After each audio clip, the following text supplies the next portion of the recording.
রাস্তায় হাঁটতে হাঁটতে হঠাৎ করে ফেসবুক চালাইতেছে, হঠাৎ করে কিছু স্ট্যাটাস সামনে আসলো, বুঝছেন? সামনে আসাতে হঠাৎ করে একটা কথা মনে পড়লো।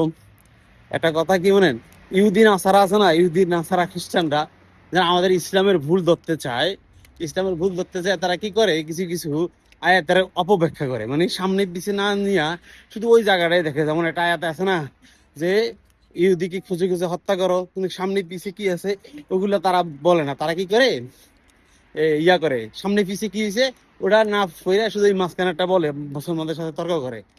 ঠিক আমাদের দেশে এখন কিছু কিছু মানুষ আছে দেখলাম ফেসবুকে, একটা কথার সামনে পিছে কি কইছে ওটা না কইয়া শুধু ওই মাঝখানের কথাটা বলে, যেন সে জিততে পারে, সে অনেক ভাইরাল হইতে পারে, সে অনেক কমেন্ট পায়, সে অনেক লাইক পায়।